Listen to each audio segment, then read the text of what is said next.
بەهێزترین خولی بەهێزکردن بۆ 12 ئامادەیی بە هەردوو زمانی کوردی و ئینگلیزی لە کۆمەڵگەی بارز دەکرێتەوە.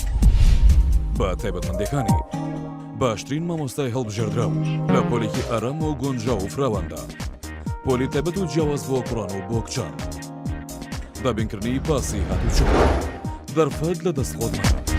مامۆستایانی خوێندنی کوردی سالم محەممەد، عربی مەریوان ئیسماعیل، ئینگلیزی بژار سەفین، کیمیا یادگار نەجات، زیندەزانی جەمال عوتمان، بێرکاری ڕەفعەت حەمەدەمین، فیزیا بەشار ئەکرەم.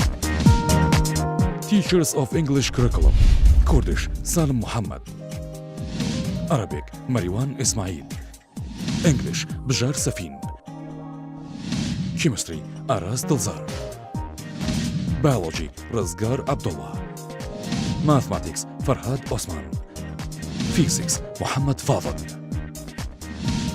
کۆمەڵگەی بارزی ناحکومی. یەکەم ڕۆژی دەستپێکردنی خۆل 2/6/2018 دەبێت. کۆمەڵگەی بارز.